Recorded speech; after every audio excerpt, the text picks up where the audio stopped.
तो देखिए question number 12 पे अगर देखें तो निम्नलिखित में से कौन सी संख्या सबसे छोटी है, निम्नलिखित में से कौन सी संख्या सबसे छोटी है। देखिए हर पेपर में ये वाला क्वेश्चन आपके आया है, चाहे वो आपका 30 अक्टूबर का पेपर हो, चाहे आपका 1 अक्टूबर का पेपर हो, चाहे आपका वो 4 अक्टूबर का पेपर हो, चाहे आपका वो 29 सितंबर का पेपर हो, 30 सितंबर का पेपर हो। हर पेपर में जेल प्रैरी के जो 8 सेट आए थे, 8 में से हमने 6 पर डिस्कशन किया, उन 6 में तो सभी में ये आपका आया है कि कौन सी संख्या बड़ी है। ठीक, और ये 7वां पेपर आपका चल रहा है डिस्कशन में। तो चलिए अगर बात करें कि कौन सी संख्या बड़ी है, कैसे चेक करते हैं, तो देखिए समझिए इस चीज़ को कि हमने बोला आपके पास 2, 3, 4 और 5 में कौन सी सबसे बड़ी है और कौन सी सबसे छोटी है। तो आप बोलेंगे 2 सबसे छोटी है और 5 सबसे बड़ी है। ये ग्रेटर है, जी मीन्स ग्रेटेस्ट, और ये क्या है, स्मॉलेस्ट, इन 4 में। ठीक है, तो मतलब जो संख्या पहले आती है वो क्या होती है, एक्चुअल में छोटी होती है, और जो संख्या बाद में आती है वो क्या होती है, बड़ी होती है।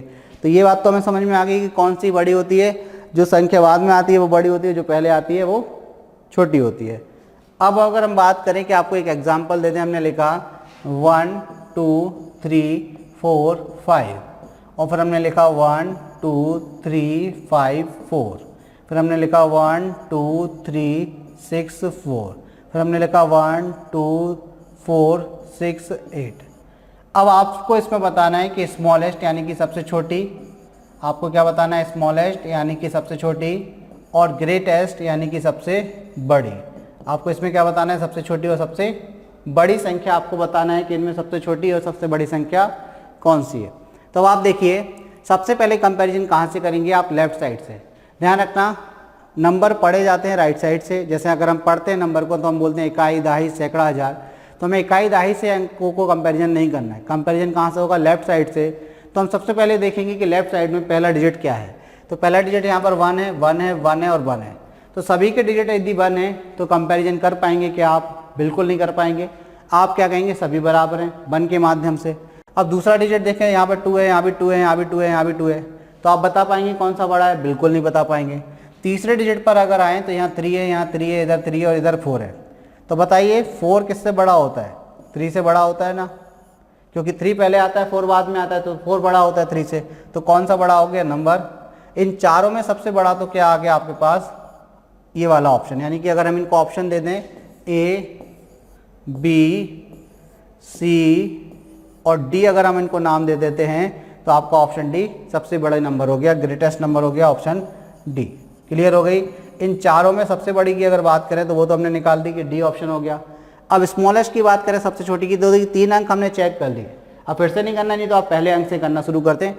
3 हमने चेक कर लिए, अब हम चौथा अंक देखेंगे। क्योंकि यहाँ पर 4 है, इधर 5 है, इधर 6 है। तो देखिए 4, 5, 6 में सबसे छोटा कौन सा होता है, 4 होता है। 4 होता है तो स्मॉलेस्ट क्या हो गया आपका, पहला ही ऑप्शन हो गया ए। तो इस तरीके से हम क्या करते हैं, संख्याओं का कंपैरिजन करते हैं। आई होप आपको बात समझ में आ रही। चलिए अब देखते हैं, अपने ऑप्शन पे आते हैं। तो देखिए पहले ऑप्शन का पहला डिजिट सभी का 5, 5, 5 है। क्या आप बता पाएंगे कि सबसे छोटी कौन सी है, कंपैरिजन ही नहीं होगा, सभी में 5 है मतलब सभी इक्वल है। दूसरा डिजिट देखेंगे तो 5, 5, 5 और 7, तो 7 इसमें बड़ा हो गया, यानी कि ये तो ग्रेटेस्ट हो गई, लेकिन ये हमसे नहीं पूछा गया, तो एक ऑप्शन हटा दीजिए। अब हम आते हैं तीसरे डिजिट पर। तो देखिए इसमें 7, इसमें 4 और इसमें 3। तो बताइए 7, 4 और 3 में सबसे छोटा कौन सा होता है, 3 होता है। तो फिर कौन सा आंसर हो जाएगा आपका बी। तो इस तरीके से आप देखिए कितने आसानी से आपने कर लिया। चलिए अगला क्वेश्चन देखते हैं, क्वेश्चन नंबर 13 बच्चों। देखिए क्वेश्चन नंबर 13 है, एक मेज 2000 रुपये में खरीदा गया और 1800 रुपये में बेच दिया गया, हानि प्रतिशत ज्ञात करें। देखिए हमने बोला था आपसे कि हो सकता है नेक्स्ट क्वेश्चन आपके पास कुछ ऐसा हो कि आपके हानि प्रतिशत पूछ लें, इसीलिए हमने सारी चीज़ों के बारे में जान लिया कि क्रय मूल्य क्या होता है, विक्रय मूल्य क्या होता है, लाभ क्या होता है, हानि क्या होती है, हानि प्रतिशत क्या होती है, लाभ प्रतिशत क्या होता है, कैसे निकालते हैं, उन सारी चीज़ों को हमने पहले डिस्कस कर लिया। ठीक, अब देखिए आपको यहाँ ज़्यादा डिस्कस करने की ज़रूरत नहीं है, आपको बात समझ में आ गई कि मेज़ को कितने में खरीद रहे हैं। तो यहाँ बात करें कि मेज़ को बच्चों कितने में खरीदते हैं, मेज़ की कीमत कितनी है, तो मेज़ को कितने में खरीदा गया, 2000 रुपये में। अच्छा बेचा कितने में गया, 1800 रुपये में। तो आपको बात समझ में आ रही है, 1800 क्या है, जितनी कीमत पर आप बेचते हैं वो क्या कहलाता है, विक्रय मूल्य, और जितनी कीमत पर आप खरीदते हैं वो क्या कहलाता है, क्रय मूल्य। ठीक, तो हमारे पास क्रय मूल्य कितना है, क्रय मूल्य हमारे पास कितना दिया है, 2000 रुपये, और अगर हम विक्रय मूल्य की बात करें तो वो कितना दिया आपको 1800 रुपये। तो हमारे पास दोनों चीज़ें, हमारे पास क्रय मूल्य भी और विक्रय मूल्य भी है। अब हम जानते हैं कि अगर हमारा क्रय मूल्य क्या हो, विक्रय मूल्य से ज़्यादा हो, क्रय मूल्य क्या हो, विक्रय मूल्य से ज़्यादा हो, तो इस केस में क्या होती है, हानि होती है। इस केस में क्या होती है, हानि होती है। तो हानि हम कैसे निकालते हैं, हानि निकालने का तरीका क्या है, हानि निकालते हैं क्रय मूल्य माइनस विक्रय मूल्य करके, क्रय मूल्य माइनस विक्रय मूल्य करके हम क्या करते हैं, हानि निकालते हैं। तो क्रय मूल्य कितना है, यहाँ पर 2000 रुपये में खरीदी थी, विक्रय मूल्य कितना है, कितने में बेची थी, 1800 में बेची थी। तो हानि कितनी आ गई, 2000 में से 1800 माइनस करेंगे तो 200 रुपये की क्या आ गई, हानि आ गई। अब हमने 200 रुपये की हानि निकाल ली, तो हानि प्रतिशत कैसे निकालते हैं, तो देखिए आपको पता है हानि प्रतिशत कैसे निकालते हैं। तो हानि प्रतिशत बराबर क्या होता है, आप सीख के आए हैं अभी, हानि प्रतिशत बराबर होता है हानि बटे क्रय मूल्य, हानि बटे क्रय मूल्य इंटू 100। ये क्या होता है आपका, हानि प्रतिशत होता है। तो हानि कितने की होगी बच्चों, हानि होगी आपको 200 रुपये की, ठीक, हानि होगी 200 की। क्रय मूल्य कितना है बच्चों, तो क्रय मूल्य आपको कितना दिया, 2000 रुपये। तो क्रय मूल्य कितना हो गया, 2000 रुपये। प्रतिशत में बदलने के लिए 100 से गुणा किया जाता है। देखिए 2 जीरो से 2 जीरो कैंसिल, 2 से 2 कैंसिल, 1 जीरो से 1 जीरो कैंसिल। देखिए फाइनल क्या बचा आपका 10%, और प्रतिशत का साइन लग जाएगा। यानी कि हानि कितनी की हुई, हानि प्रतिशत कितना है, 10% की हानि हुई, ठीक। तो आपका आंसर कहाँ दिया आपको, 10% की हानि, तो ऑप्शन डी आपका आंसर हो जाएगा। क्लियर है। तो ये फ़ायदा होता है कि अगर हम चीज़ों को थोड़ा सा समझ लें कि उससे रिलेटेड क्या क्या चीज़ें बन सकती हैं, उनको हमने पहले समझ लिया, देखिए बाद में हमारा समय बच गया, ठीक। तो चलिए अगला क्वेश्चन देखते हैं बच्चों। अगला क्वेश्चन है क्वेश्चन नंबर 14, मूल्यांकन करें। मूल्यांकन करें मतलब इवैल्यूएट करना है आपको, इसकी वैल्यू निकालनी है। तो ये सिंप्लीफिकेशन का क्वेश्चन है। तो आप क्या करेंगे, अगर कोई चीज़ आप कॉमन ले सकते हैं तो कॉमन ले लें, नहीं ले सकते हैं तो आप सीधा सीधा क्वेश्चन को सॉल्व कर लें, ठीक। चलिए देखिए क्वेश्चन क्या दिया है आपको, आपको क्वेश्चन दिया है 11 इंटू -34, ठीक। इसके बाद आपको क्या लिखा है, -12 इंटू 34। इसके बाद क्या लिखा है, प्लस, फिर इसके बाद लिखा है -34 इंटू -24। और इस पूरे के बटे में क्या लिखा है, तो इस पूरे के बटे में लिखा है -10 प्लस -7। ये आपका क्वेश्चन है, ठीक है। फिर आपको 4 ऑप्शन दिए गए हैं। तो देखिए आपको एक चीज़ दिख रही है इस क्वेश्चन में कि यहाँ पर 34, यहाँ भी 34 और यहाँ भी 34 है, मतलब ये कॉमन आ सकता है पार्ट। कॉमन आ जाएगा तो हमारी कैलकुलेशन थोड़ी सी ईजी हो जाएगी। तो देखिए हम केवल 34 कॉमन ले रहे हैं, माइनस नहीं ले रहे हैं, ठीक है। तो हमने 34 क्या ले लिया, कॉमन लिया। तो अब यहाँ क्या बचेगा अंदर, -11। कितना बचा, -11, ठीक। इसके बाद देखिए यहाँ से 34 गया तो यहाँ पर कितना बचा, -12। यहाँ से 34 गया तो यहाँ -1 बचेगा, और -1 का गुणा किससे होगा, -24 से होगा। तो चलिए यहाँ पर लिख लेते हैं, यहाँ बचेगा -1 और इंटू में कितना है, -24, ठीक। ये हमने ब्रैकेट क्लोज कर दिया। चलिए तो ब्रैकेट क्लोज कर दिया, तो यहाँ पर अपन स्क्वायर ब्रैकेट का इस्तेमाल कर लेते हैं। चलिए अब आप देखिए ये क्या हो गया, ब्रैकेट क्लोज हो गया, ठीक। अपॉन में कितना दिया उसको भी सॉल्व कर लीजिए। तो देखिए ये -10 है और ये -7 है, माइनस और प्लस का मल्टीप्लाई क्या हो जाएगा, -7 हो जाएगा। चलिए अब देखते हैं आगे। तो ये हो गया 34 और ये देखिए -11, ये -12, और माइनस माइनस क्या हो जाएगा, प्लस। कितना हो जाएगा, माइनस प्लस, तो प्लस का कितना हो गया, 24।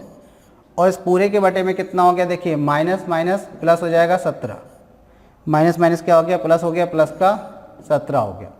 इतनी चीज़ क्लियर। अब देखिए 17 दूनी क्या हो गया, 34, 2 बार कट गया, माइनस को ऊपर ले जा रहे हैं तो ये हो गया -2, ठीक है। ब्रैकेट वाली सोच को सॉल्व करते हैं। तो -11 -12 कितना हो जाएगा, -23, और प्लस का कितना है, 24, ठीक। अब आप देखिए माइनस भी ऊपर आया था ना, माइनस को ऊपर लाना है, इस वाले माइनस को ऊपर ला दीजिए। ये वाला माइनस हमने ऊपर ले जा रहे हैं, ठीक। तो इस माइनस को हम कहाँ ला दिए, ऊपर ला दिए।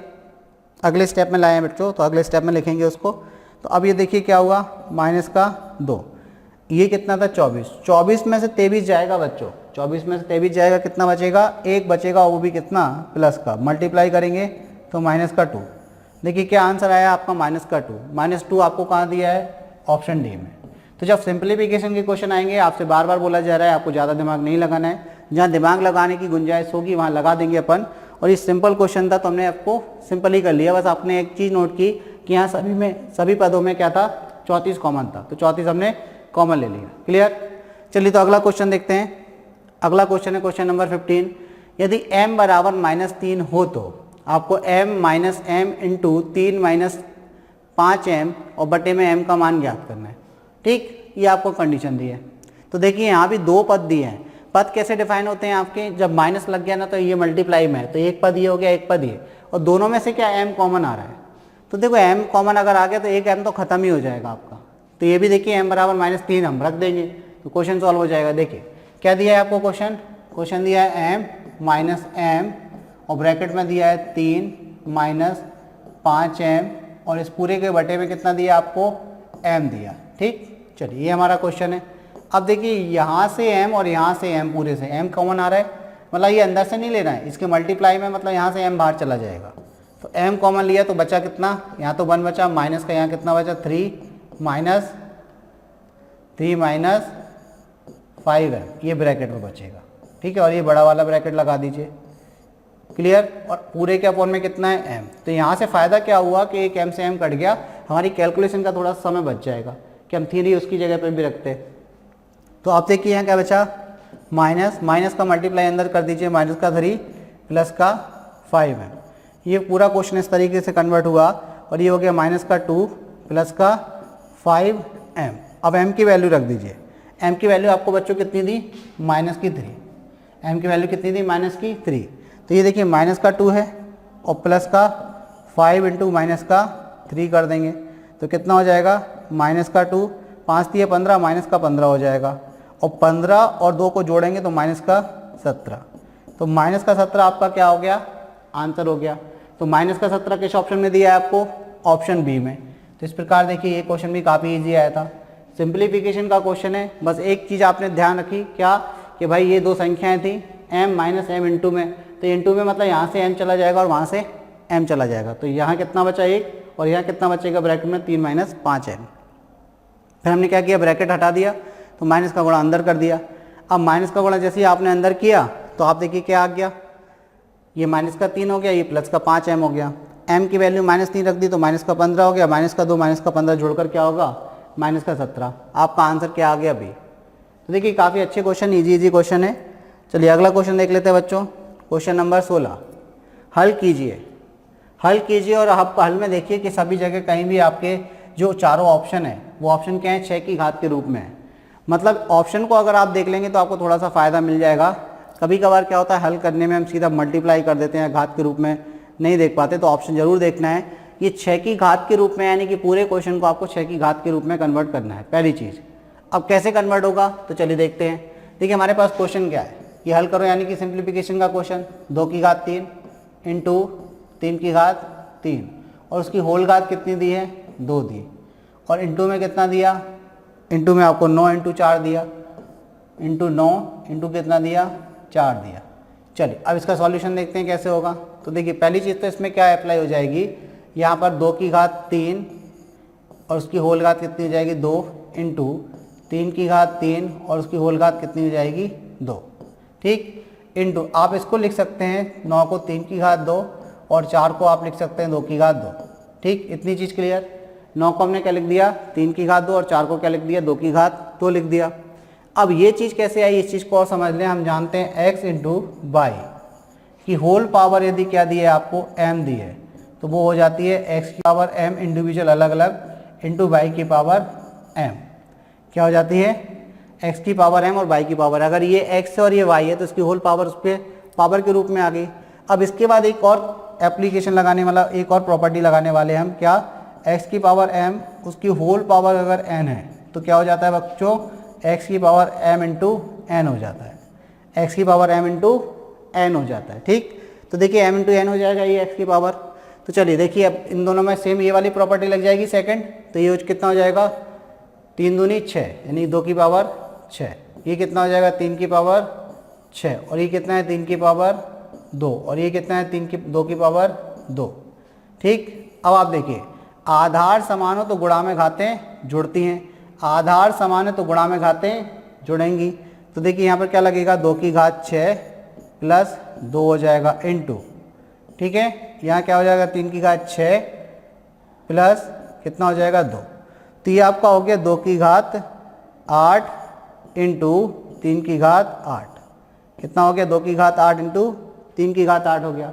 यहाँ हमने कौन सा तरीका लगाया, यहाँ लगाया x की पावर m इंटू एक्स की पावर n, आधार समान हो तो गुणा में घातें जुड़ती हैं, तो x की पावर क्या हो जाएगी m प्लस n हो जाएगी, क्या हो जाएगी x की पावर m प्लस n हो जाएगी। अब ये देखिए 2 की घात 8 है, अब यहाँ देखिए हम फिर से रिवर्स लगा सकते हैं इसका, x की पावर m इंटू वाई की पावर m बराबर क्या होता है x इंटू वाई की होल पावर m होता है, ठीक है, क्या होता है x की पावर m इंटू वाई की पावर m बराबर क्या होता है x की पावर whole power x into Y की होल पावर m, ठीक है। तो ये हो जाएगा आपका 2 गुणा 3 की होल पावर कितनी 8, दोनों जगह देखिए m समान है ना, दोनों जगह 8 घात दी है, तो ये हो जाएगा आपका 6 की घात 8। अब 6 की घात 8 ही आपका क्या है आंसर है। देख लीजिए किस ऑप्शन में दिया 6 की घात 8, तो 6 की घात 8 आपका सी ऑप्शन में दिया, तो सी ऑप्शन आपका क्या हो गया आंसर। क्लियर, चलिए अच्छा क्वेश्चन था। अगला क्वेश्चन देख लेते हैं बच्चों, क्वेश्चन नंबर 17। इसमें भी क्या दिया आपको, हल कीजिए। देखिए कल एक ऐसा क्वेश्चन किया था और लगभग वही क्वेश्चन ये आ गया आपके पास, ठीक है। तो हमने कहा था ये ऐसा क्वेश्चन जब आपके पास लिखा है बच्चों कि 18 इंटू क्या दिया आपको 45 की होल घात 3, तो कभी भी आपको क्या नहीं करना है, पहले इस पर चर्चा कर लेते हैं। आपको क्या नहीं करना है, आपको ये नहीं करना है कि 18 की घात आप 3 करें और 45 की घात आप 3 करें। बच्चों अननेसेसरी समय खराब होगा आपका, ध्यान रखना। आप कहेंगे बहुत ईजी हम कर लेंगे, हमारी तो कैलकुलेशन बहुत फास्ट है, लेकिन समय आपका बहुत ख़राब होगा। 18 का क्यूब निकालेंगे, 45 का क्यूब निकाल के फिर गुणा करके फिर अपना आंसर चेक करेंगे। इससे अच्छा ये है कि हम क्या करें, इकाई के अंक से चेक कर लें। किससे चेक कर लें, इकाई के अंक से। तो अब आप बताइए अगर हम इनका इकाई का निकालते हैं तो कितना आएगा, 8 5 40, कितना आएगा 8 5 40, 40 आएगा। यानी कि ये बात कन्फर्म है कि ये जो संख्या होगा जब आप 18 और 45 का गुणा करेंगे तो एक कोई संख्या मिलेगी जिसका इकाई का अंक क्या होगा 0। 8 5 40 हुआ, 8 5 से कितना हुआ 40, 40 में इकाई का अंक क्या होता है 0। तो यानी कि जो संख्या मिलेगी अंदर इन दोनों का गुणा करने पर उसका इकाई का अंक 0, उसकी घात कितनी है 3 है। तो आप थोड़ा सा याद करें कि अगर हम बोलें कि आपके पास 10 की घात 3 है तो इसमें कितने जीरो होंगे, आप बोलेंगे 3 जीरो होंगे सर। अगर हम बोलें कि आपके पास 100 की घात कितनी है 3 है तो कितने जीरो होंगे इसमें, तो आप बोलेंगे सर 6 जीरो होंगे। कितने जीरो होंगे, आप बोलेंगे सर 6 जीरो होंगे, 2 3 4 5 6 जीरो होंगे, क्योंकि 2 जीरो हैं और कितनी घात है 3, तो उनका गुणा हो जाता है आपस में, 6 जीरो बनेंगे।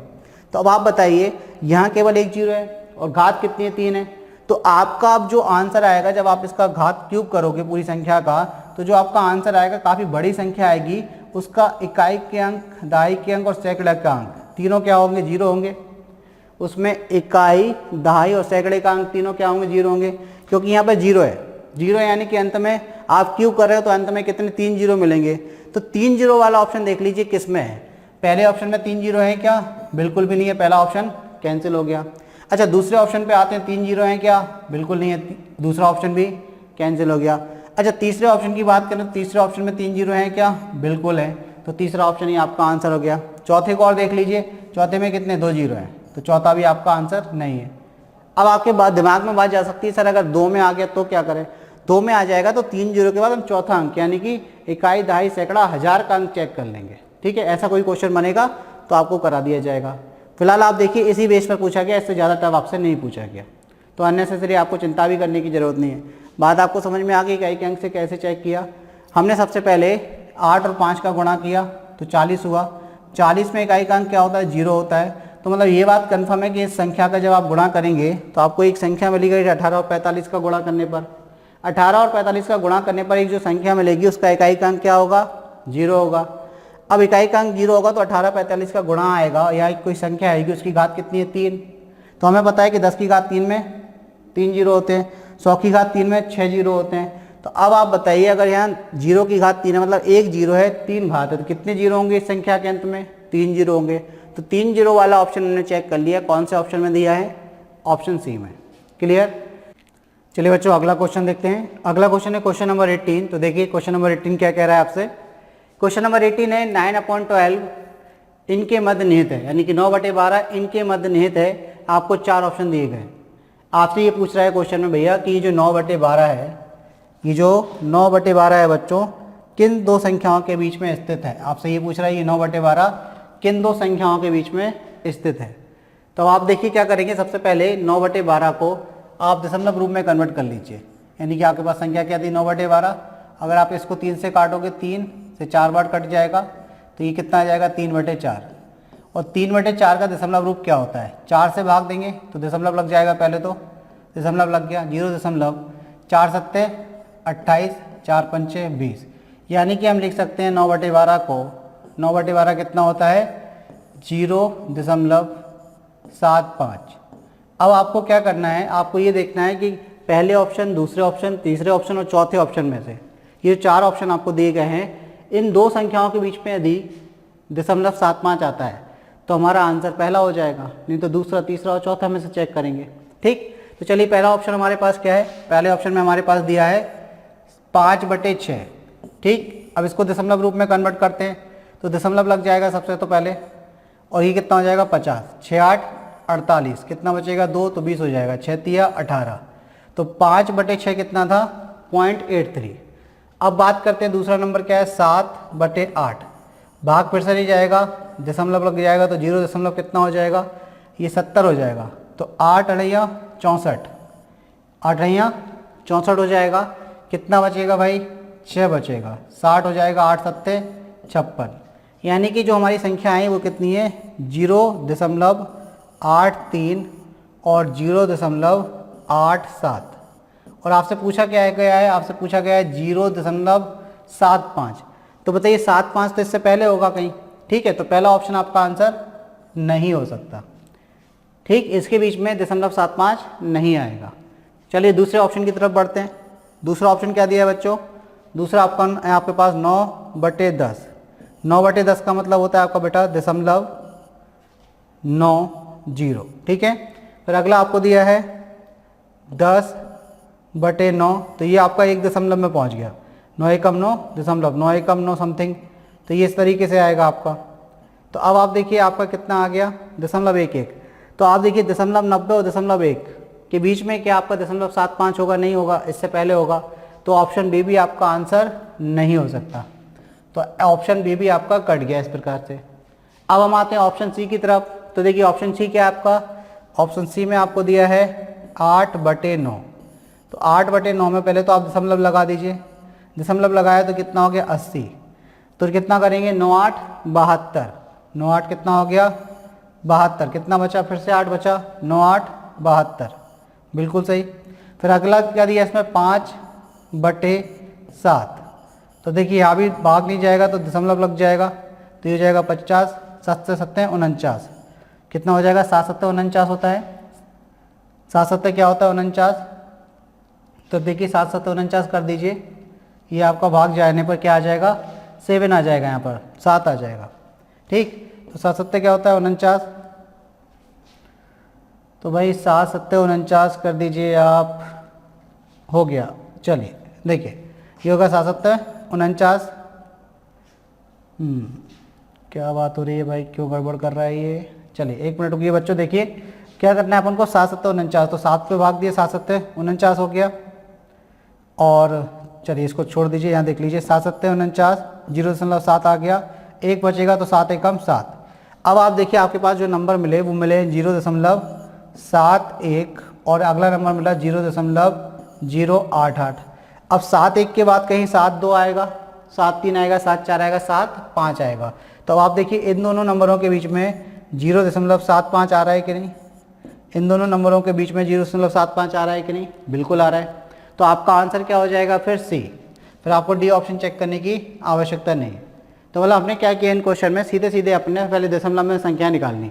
मतलब आपको जो फ्रैक्शनल फॉर्म दिए थे उनको हमने किस में कन्वर्ट कर दिया, डेसिमल फॉर्म में। यानी कि जो आपको भिन्न दी थी उनको हमने किस में बदल दिया, दशमलव वाली संख्याओं में बदल दिया। तो हमने देखा पहले तो हमारे पास जो 9/12 था उसका दशमलव रूप क्या था, उसका दशमलव रूप 0.75 था। अब हमें देखना है कि 0.75 किन दो संख्याओं के बीच में है। तो हमने पहला ऑप्शन लिया, तो यहाँ से आपको 0.83 मिला और 0.87।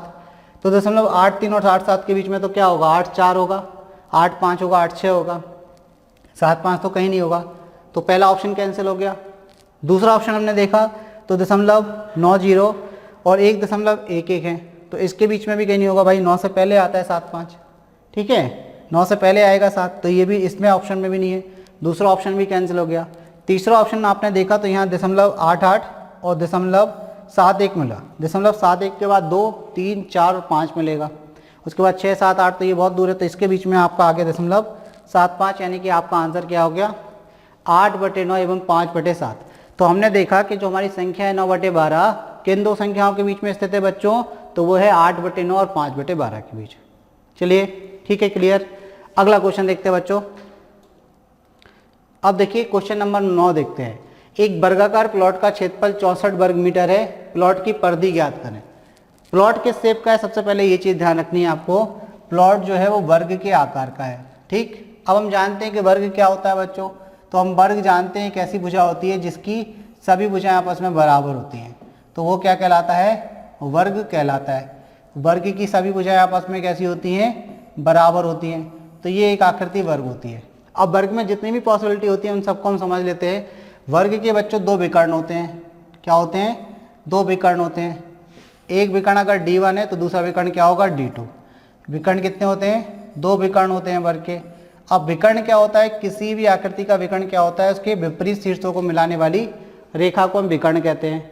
विपरीत शीर्षों को मिलाने वाली रेखा को हम क्या कहते हैं बच्चों, विकर्ण कहते हैं। ये भी चीज क्लियर हो गई। तो देखिए यहाँ पर जो वर्ग के विकर्ण होते हैं वो आपस में कैसे होते हैं, बराबर, यानी D1 बराबर क्या होता है, D2। विकर्ण वर्ग के बराबर होते हैं और ये एक दूसरे को क्या करते हैं, समकोण पर समद्विभाजित करते हैं। वर्ग के विकर्ण क्या करते हैं, समकोण पर समद्विभाजित करते हैं,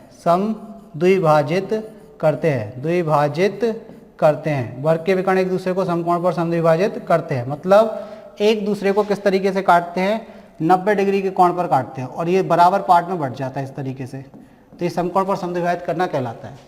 वर्ग का प्रत्येक कोण, मतलब अगर हम बात करें, अगर ये वर्ग है A B C और D, वर्ग का प्रत्येक कोण क्या होता है, बराबर होता है, और प्रत्येक कोण बराबर होता है और 90 डिग्री का होता है।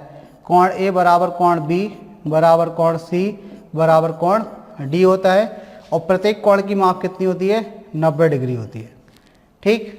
यानी कि इस प्रकार हम कह सकते हैं कि किसी भी चतुर्भुज के चारों कोणों का योग कितना होता है, 360। तो हम यहाँ से ये भी निकाल सकते हैं कि वर्ग के चारों कोणों का योग कितना होता है, कोण A प्लस कोण C और प्लस कोण D बराबर कितना होता है, 360। वर्ग के चारों कोणों का योग कितना होता है, 360। वर्ग के विकर्ण बराबर होते हैं, 2 विकर्ण होते हैं, दूसरे पर समकोण पर समद्विभाजित करते हैं। वर्ग की सभी भुजाएं कैसी होती हैं, सभी भुजाएं कैसी होती हैं, तो वर्ग की सभी भुजाएं बराबर होती हैं। कैसी होती हैं बच्चों, बराबर होती हैं। वर्ग की सभी भुजाएं बराबर होती हैं। अब बराबर होती है, इसके बाद और कंडीशन क्या बन रही है, तो देखिए इसमें एक चीज़ अब आते हैं इसके क्षेत्रफल पर। तो अगर हम इसके क्षेत्रफल की बात करें कि वर्ग का क्षेत्रफल क्या होता है, तो देखिए वर्ग का जो क्षेत्रफल होता है वो क्या होता है, भुजा का स्क्वायर।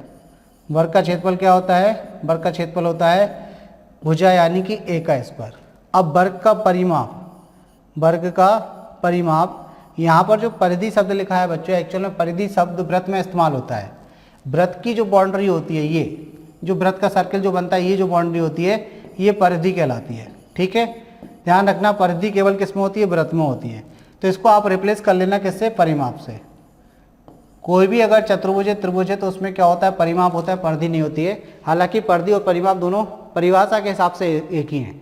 किसी भी आकृति की जो बाउंड्री होती है उसका सम क्या होता है, परिधि कहलाती है। जैसे वृत्त की परिधि, इसकी चारों भुजाओं का योग, तो इसका परिमाप क्या होता है, परिमाप होता है 4a, ठीक। अगर हम इसके विकर्ण की बात करें तो इसका विकर्ण कैसे निकालते हैं, वर्ग का जो विकर्ण होता है वो होता है a√2। तो देखिए जितने भी पॉसिबिलिटी और हैं, इस टाइप के और क्वेश्चन बन सकते हैं, आपको यहाँ से क्लियर हो जाएंगी सारी बातें।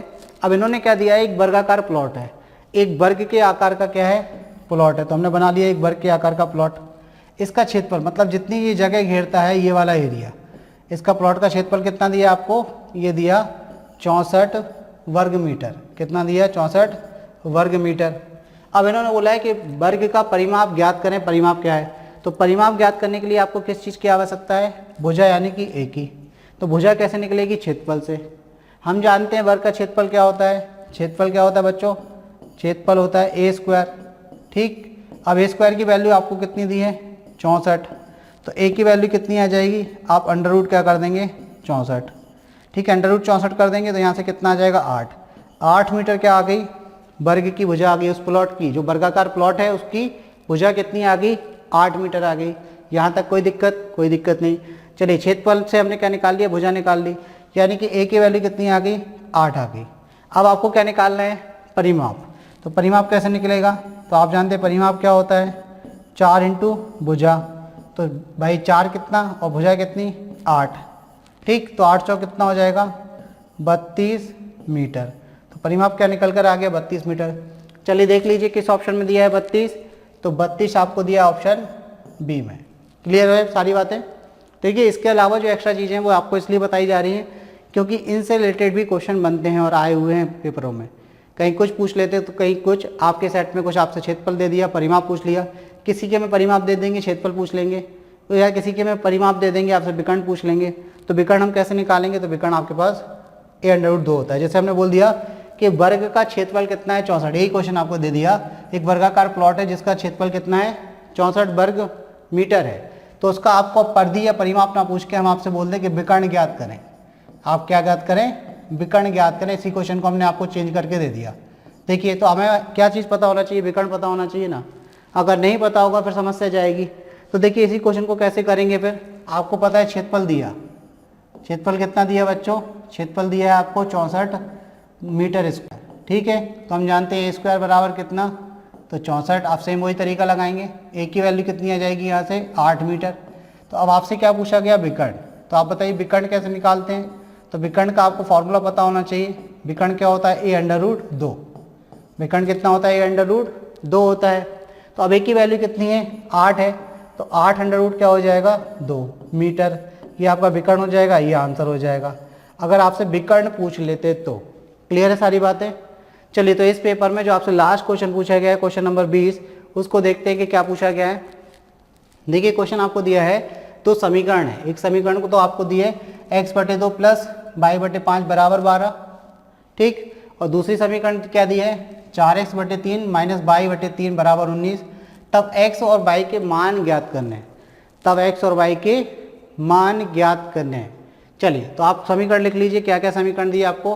पहली समीकरण दी है x/2 प्लस y/5, y/ कितना दिया है 5, तो y/5 लिख लीजिए, y/5 बराबर में कितना दिया 19। ठीक, और दूसरी समीकरण की अगर बात करें तो दूसरी समीकरण क्या दी 4x/3 माइनस y/3 बराबर 19, दोनों जगह 19। अच्छा यहाँ 12 दिया है आपको, यहाँ कितना दिया आपको 12 दिया है, ये 19 नहीं है ये 12 है, तो चलिए इसको 12 कर लीजिए। ठीक, ये कितना है आपके पास 12 दिया है। पहली समीकरण में आपको 12 दिया, दूसरी समीकरण में आपको दिया 4x/3 माइनस y/3 बराबर में कितना दिया 19। ये आपके पास दो समीकरण है और आपसे बोला क्या है, आपसे बोला गया है कि भाई x और y इन दोनों के मान आपको क्या करना है, ज्ञात करना है। x का और y का मान, दोनों का मान आपको ज्ञात करना है। बराबर नहीं है यहाँ पर x y बराबर, मतलब बराबर ज्ञात करने का साइन है। ठीक है, तो देखिए x और y के दोनों के मान आपको ज्ञात करने हैं। तो किस तरीके से ज्ञात करेंगे। अब एक तो तरीका ये है आपके पास बच्चों कि आप क्या करें, विलोपन विधि लगाएं।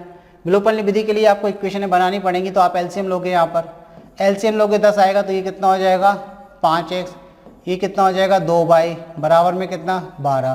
तो यहाँ से आपकी एक समीकरण निकलेगी 5x प्लस 2y बराबर में कितना 120। ठीक, एक समीकरण बना लिया आपने 5x प्लस 2y बराबर 120। अब हम दूसरी समीकरण बनाएंगे तो यहाँ एलसीएम कितना आएगा 3 एलसीएम आएगा, तो ये आपका हो जाएगा 4x माइनस y बराबर में कितना 19। तो आप लिखेंगे इक्वेशन 4x माइनस y और 19 दिया कितना हो जाएगा, गुणा हो जाएगा तो 57। ठीक, ये दूसरी इक्वेशन बन गई। अब आप क्या करें, बाई को खत्म कर दें। बाई को खत्म करने के लिए यहाँ पे आप 2 से गुणा करते हैं दूसरी इक्वेशन में, तो दूसरी इक्वेशन में 2 से गुणा करेंगे तो कितना हो जाएगा 8x माइनस 2y, और ये कितना हो जाएगा 7 दूनी 14 की 4 हाथ से ले 5 दूनी 10 और 11 114। ठीक, 7 दूनी 114 हो गया। अब दोनों इक्वेशन को अगर आप जोड़ देते हैं, अगर आप जोड़ेंगे तो बताइए ये वाली इक्वेशन आप जोड़ेंगे किस वाली इक्वेशन में, तो ये सब प्लस के रहेंगे साइन। तो देखिए 2y से 2y कैंसिल, 8 और 5 कितना हो जाएगा 13x। ठीक, इसके अलावा 120 जुड़ेगा किस में 114 में, तो कितना हो जाएगा 234, कितना हो गया 234। अब 13 से भाग लगाना है तो x की वैल्यू कितनी आ जाएगी, 13 कम 13 हो गया, 13 कम 13 कितना बचा 10, 13 8 104। ठीक है, तो ये कितना आ गया 18, तो x की वैल्यू कितनी आ गई 18। एक वैल्यू तो आपने निकाल ली। अब किसी भी एक इक्वेशन में आप मान रख दीजिए, जैसे आपके पास एक इक्वेशन थी, कोई भी ले लीजिए, आपके पास ये वाली इक्वेशन है पहली 5x + 2y बराबर में कितना 120। तो x की वैल्यू कितनी है 18, 18 पंचे कितना होता है 90। तो आप यहाँ पे क्या करेंगे 18 रखेंगे, क्या करेंगे यहाँ पर 18 रखेंगे, तो आप 18 रख दीजिए। 5 का गुणा किससे कर दीजिए 18 से, तो यहाँ पे 5 का गुणा 18 से हो गया प्लस 2y बराबर में कितना 120 है बच्चों। तो देखिए कितना हो गया 90 प्लस 2y बराबर में 120। तो यहाँ से 2y का मान कितना निकलेगा, 2y बराबर निकलेगा 120 माइनस 90, तो कितना आ गया ये आ गया 30। तो 2y की वैल्यू 30 है, तो y की वैल्यू कितनी हो जाएगी बच्चों, y की वैल्यू हो जाएगी 15। देखिए एक एक स्टेप समझाया आपको। तो आपको x और y दोनों के मान मिल गया, 18 और 15 दोनों कैसे हैं पॉजिटिव, कोई भी निगेटिव नहीं है। आंसर देख लीजिए 18 और 15 कौन सा ऑप्शन हो गया सी। अब ये बात तो कब हो गई जब आप ट्रेडिशनली जाते हैं, ये इतना बड़ा आपको कब करना पड़ेगा जब आप ट्रेडिशनली जाते हैं। तो क्या आप इस तरीके से इस क्वेश्चन को करना पसंद करेंगे, बिल्कुल नहीं करेंगे। आपने देखा कितना समय लग गया, मतलब आपको समझाने में जब इतना समय लग गया, जब आप करेंगे तो कितना समय लगेगा। तो अगर इस क्वेश्चन को आप सॉल्व कर सकते हैं तो उसका तरीका देखें क्या रहेगा। देखिए सबसे पहली बात यह कि आपको x और y के मान निकालने, दोनों के मान। तो आप क्या करिए x और y के मान समीकरण में सेटिस्फाई करा दीजिए। जैसे हमारे पास समीकरण क्या थी, समीकरण पहली है x/2 प्लस y/5 बराबर में कितना 12। बस पहली समीकरण संतुष्ट करा दीजिए, बाकी किसी को आपको जरूरत नहीं पड़ेगी क्योंकि ऑप्शन बहुत डिफरेंट है। तो अगर हम पहला ऑप्शन ले लेते हैं, पहले ऑप्शन में x की वैल्यू क्या है, x बराबर -18 और y बराबर कितना -15। चलिए तो हम इस समीकरण में रख देते हैं, तो ये कितना हो जाएगा -18 बटे में कितना 2 प्लस और ये y की वैल्यू रखोगे तो -15 हो जाएगा, -15 बटे में कितना 5। ठीक है, बराबर में कितना 12। अब देखिए 2 से ये कितने बार कटा 9 बार, और 5 से ही कितने बार कटा 3 बार। तो ये आपका आया -3 -9 बराबर में कितना 12। तो यहाँ कितना मिला आपको -12 और बराबर में कितना है 12। तो ये बराबर हो सकते हैं क्या, नहीं। तो ऑप्शन ए आपका कैंसिल। बात आ रही समझ में। आप इतनी इक्वेशन बनाने की जगह आप केवल वैल्यू रख के तुरंत कैलकुलेट करके आप आंसर निकाल सकते हैं। दूसरा ऑप्शन देखते हैं। दूसरा ऑप्शन देख लीजिए, आपने रखा x की जगह पे कितना 8 तो बटे में कितना 2 प्लस y की जगह पे क्या रखा 5 बटे में कितना 5 बराबर में क्या चाहिए आपको 12। तो देखिए ये 2 से 4 बार कटेगा, ये 5 से 1 बार कटेगा। ठीक है, ये 4 और 5 1 बार कट गया, तो बराबर में कितना है 12। तो ये कितना आया 5 और बराबर में कितना 12। तो 5 बराबर 12 होता है क्या, बिल्कुल नहीं होता है। तो आपने देखा ये ऑप्शन भी कट गया। अब थोड़ा सा आप देखें कि तीसरा जो ऑप्शन है दोनों पॉजिटिव वैल्यू हैं। ठीक है, और अपन ने अभी क्या रखी थी नेगेटिव। तो अगर इसी को हम पॉजिटिव कर देते हैं, इसी को हम पॉजिटिव कर देते हैं, तो ये भी हमें पॉजिटिव मिलेगा, ये भी पॉजिटिव मिलेगा, ये भी पॉजिटिव मिलेगा, ये भी पॉजिटिव मिलेगा, तो ये भी पॉजिटिव हो जाएगा, मतलब 12 बराबर 12 हो जाएगा। तो आपका ऑप्शन क्या हो गया, ऑप्शन सी आपका आंसर हो गया। तो वहाँ क्या है, आप इक्वेशन बनाने से बच जाएंगे। जो आपको रैखिक इक्वेशन बनानी पड़ रही है, जो लीनियर इक्वेशन आपको बनानी पड़ रही है, रैखिक समीकरण बनानी पड़ रही है, फिर x और y के मान निकालने पड़ रहे हैं, विलोपन विधि लगानी पड़ रही है, उन सबसे आप बच जाएंगे। तो आप क्या करेंगे, इस क्वेश्चन को या इस टाइप के क्वेश्चनों को ऑप्शन से ही सॉल्व करेंगे। क्लियर। चलिए तो अगला क्वेश्चन देखते हैं। चलिए ये 20 का क्वेश्चन था, लास्ट क्वेश्चन था। तो यहाँ आपने एक और पेपर का सॉल्यूशन किया, देखा कि क्वेश्चन जो थे काफ़ी बेसिक लेवल के थे, कोई भी क्वेश्चन ऐसा टफ नहीं था जिसमें आपको प्रॉब्लम जाए। ठीक है, आप बना सकते हैं काफ़ी आसानी से, आप बस प्रैक्टिस करिए। प्रीवियस ईयर के पेपरों को जरूर सॉल्व करने से एक आइडिया मिल जाता है हमें कि पेपर में कैसे क्वेश्चन पूछे गए हैं और कैसे आने की संभावना है। तो उस टाइप के क्वेश्चनों को, और यहाँ से ये भी समझ में आ जाता है कि भाई किस टॉपिक से कितने क्वेश्चन या कितने नंबर का पूछा गया है। तो अगर आपका वो टॉपिक स्ट्रॉन्ग है तो बहुत अच्छी बात है, अगर नहीं है तो उस पर मेहनत करना शुरू कर दें। क्लियर। चलिए